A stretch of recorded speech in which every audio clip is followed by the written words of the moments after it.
Hey guys, it's Pretty with Eating Elephants, and I'm gonna vlog a little bit today. So I'm at my parents' house, kind of house sitting for them today, and playing with the dog and everything.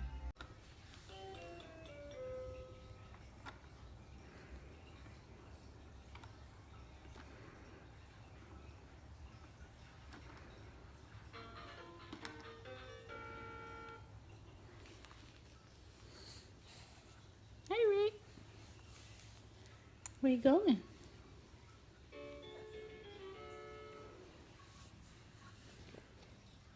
So today I'm gonna talk about how I'm feeling about being pregnant again, 6 months postpartum, and having two under two, and being pregnant so close to my last pregnancy, and how that's gonna affect my body and things like that. So, in a nutshell, I'm just grateful.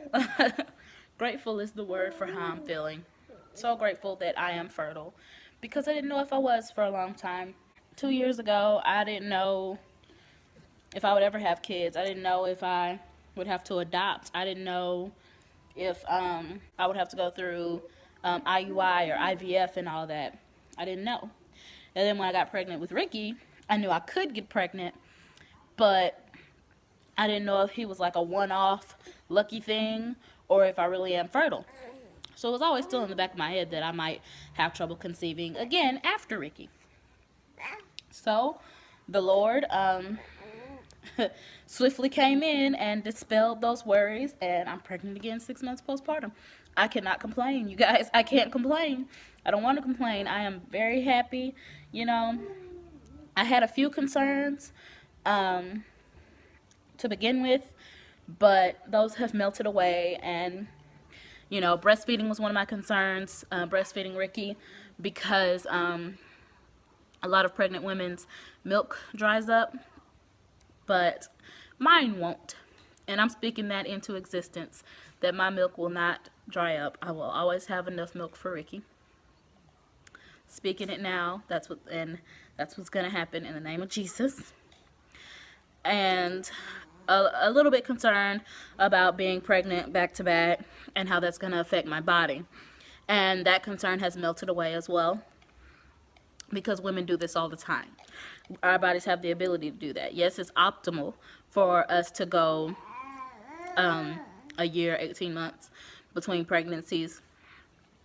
But women have been having back-to-back pregnancies since the beginning of time. Birth control and contraception is a new thing. And up until very recently, women could not say no to having sex with their husbands. So they had back-to-back pregnancies. Maybe they had 17 kids, and all of them were back-to-back pregnancies back in the day. Like, people had huge families, and they would start really young and end really old. And they were fine. And, back then there wasn't this surplus of food. People were kind of underfed, and people, worked all day and stuff like that. Back when, especially people on farms and stuff who had all those kids back in the day. A little underfed and stuff like that. So today I have as much food as I need, as much water as I need. I can get as much rest as I need, as much healthy, low impact exercise as I need. I'm able to take care of myself. So there's no concern there. That concern has melted away. This pregnancy is going to be even better than my first. My pregnancy with Ricky was tough, but I'm speaking into existence that this pregnancy will be much better. And I will be healthy and comfortable, and I'll be able to eat, and I'll lose or gain weight, whatever my body needs to do. Last time I lost, and I think losing so much had a lot to do with my inability to eat. But if still I lose weight this time because of my PCOS symptoms being alleviated during pregnancy, that's fine. If I need to gain some weight this pregnancy, that's fine. I'm just going to be healthy this pregnancy, and I'm speaking that into existence right now. And I feel that. I feel that in my head. I feel that in my heart. And the Lord's going to make it happen for me. I believe that. So, yeah, I have no negative feelings about this pregnancy. I never did. I had slight concern. but I never had negative feelings as if, oh no, I shouldn't have gotten pregnant. You know, I never felt that way. We were not trying, but we were not preventing either. Ricky's being a fuss butt, so he's gonna eat here. This is a great position to nurse in, like I'm hands free here, and I could do this even before he was strong and big and could hold himself up. Like, my body is holding him up, so it's just a very comfortable position, and he can hear my heartbeat, and he falls asleep in this position a whole lot. As far as symptoms go, in hindsight, I was having symptoms. I never thought of them as pregnancy symptoms, but yeah, in hindsight they were. I've never been a leaker when it came to breast milk. You know, I never just leaked milk all over the place and had to wear nursing pads, except the first week when I was engorged. So, and I just randomly started leaking. I would leak out one boob while I was nursing him on the other boob. And that has since stopped. It doesn't happen anymore. But it was happening in the last couple of weeks before Christmas, before I found out I was pregnant. And I would have not really hard, but kind of firm spots on my nipples where I could feel milk was pooling on that boob while I was nursing on the other boob. So I was having a letdown, but the milk wasn't coming out. So it would just kind of get hard at the nipple, at the areola, I mean, and then it would kind of leak a little bit. So that was one thing. Secondly, I started having crazier dreams than usual. Now, when I was pregnant with Ricky, I started having really crazy, lucid dreams. And that never stopped. They just got less crazy after I had him. But they have upped the level of craziness in the last couple of weeks as I've been in my very early pregnancy. And my anxiety started getting really bad. Like, I would look at Ricky and then a whole scenario of me being kidnapped for human trafficking and them taking Ricky away from me and selling him on the black market would come through my head. I would have really bad anxiety about situations where I can't take care of Ricky, as in, like, mostly like hostage situations where somebody has me hostage or has kidnapped me and I have Ricky and I'm just like at their mercy. And that scenarios like that kept going through my head. You know, I'd be laying on the floor next to Ricky and he'd be like playing with my face, and I was thinking, God, what if somebody kidnapped me and like hurt me really badly and I was just dying on the floor and Ricky didn't understand, you know, and he's just sitting there playing with my face and I'm like dying, and I know this is the last time I'm going to see him and I'm going to die, and he's with these kidnappers and I don't know what's going to happen to him, you know. That's the kind of stuff that was plaguing my mind the last couple of weeks, and it got really bad. The anxiety got really bad. And now I know why. It has since alleviated as well. All of these were 2 week wait. Well, 2 week wait. I wasn't waiting on anything. I didn't. But during my luteal phase, all of that was happening during my luteal phase, but has stopped as of now. All of it has been alleviated, and I'm glad for that. Except I've still been having pretty crazy dreams. But like I said, that's been consistent since my first pregnancy. They've just gotten more crazy and more lucid. But the anxiety and the leaking have subsided. Thank God. I don't mind leaking, but that anxiety was killing me. One new symptom that I'm having now is I feel like I should not be laying on my stomach. In my lower belly, I'm very aware of my uterus, and to where I even looked up if my uterus is back to the normal size at 6 months postpartum. I thought it might be bigger, you know, but it's not apparently. But I'm just really aware of it. It feels like it's taking up space down there. It feels like it's heavy, you know, and I feel like I shouldn't. I feel like I'm laying on it it feels like I did in my second trimester with Ricky. When I'd lay on my stomach, it would feel like I'm laying on a balloon, and that's how it feels now. laying on a water balloon. And, I'm about 5 weeks along right now.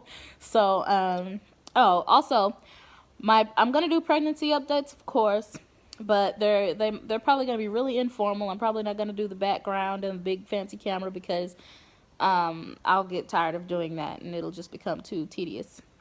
And I'll just stop doing it altogether. So it's probably going to be this kind of vlog style. And also, I'm not going to be keeping up with my weeks of gestation so much.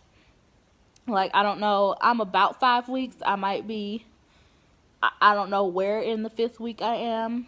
If that makes sense. Like, I don't know about if I'm 5 weeks 1 day, 5 weeks 3 days. I don't know.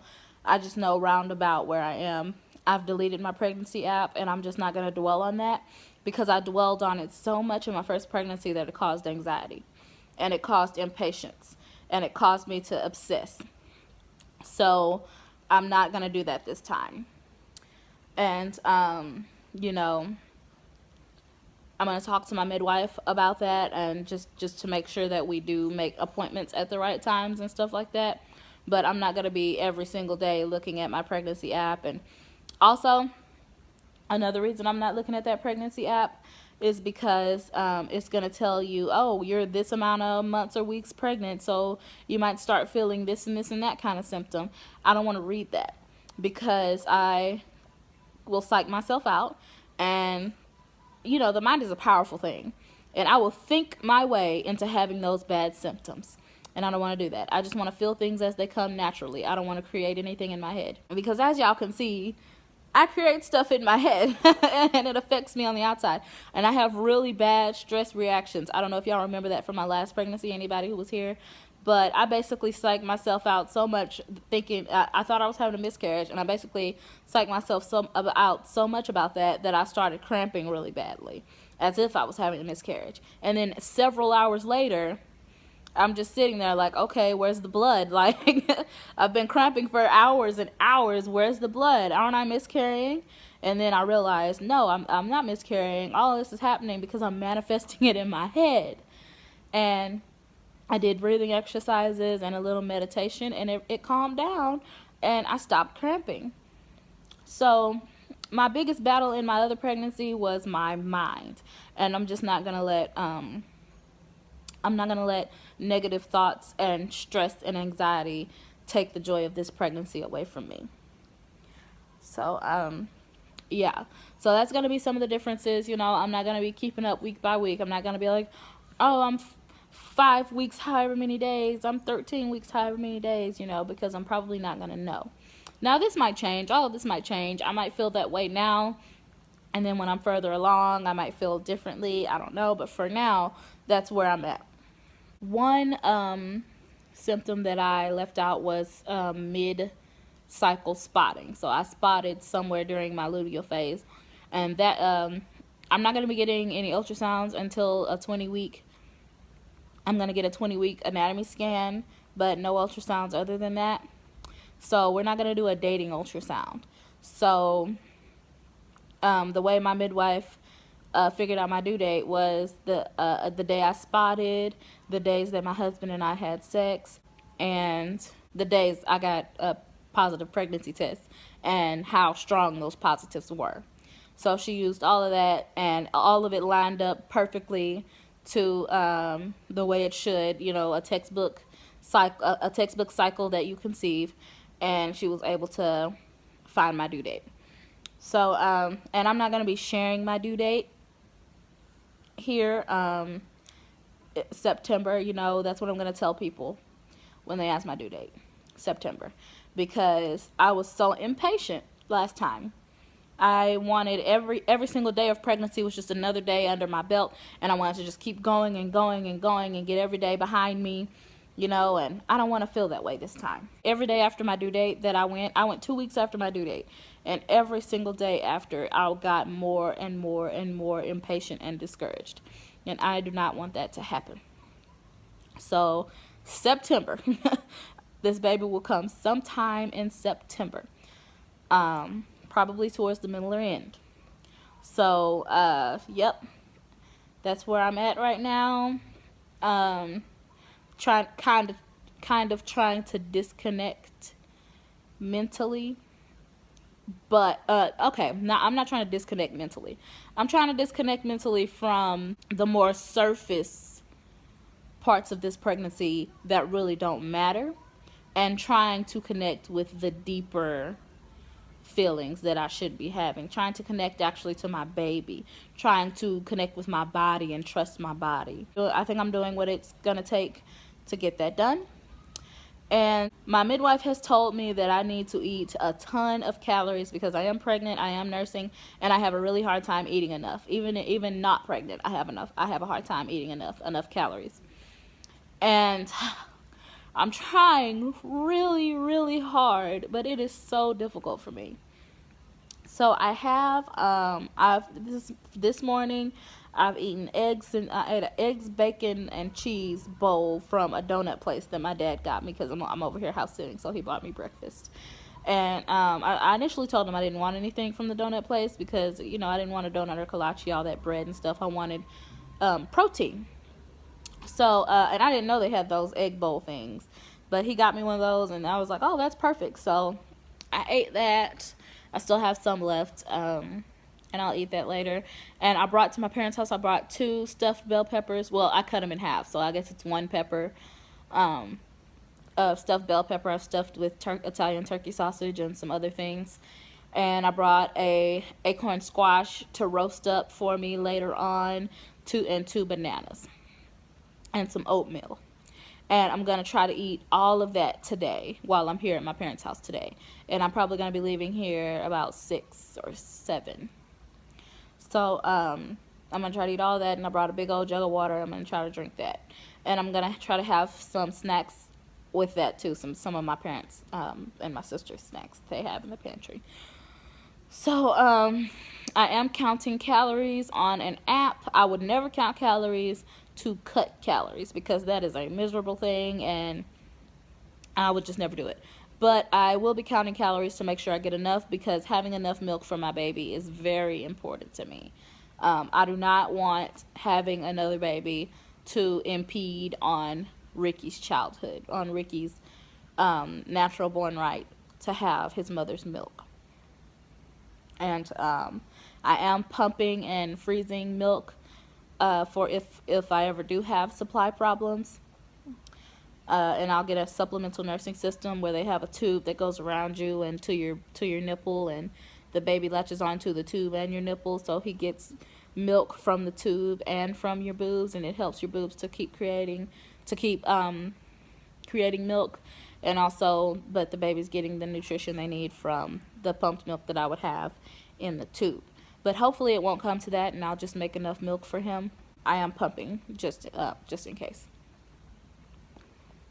But this video is getting up there in length, so I'll end it here.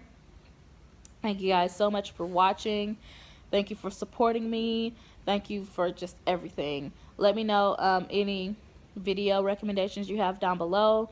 Follow me on Instagram. Email me with anything you want to say. And how do you eat an elephant? One bite at a time. Bye-bye.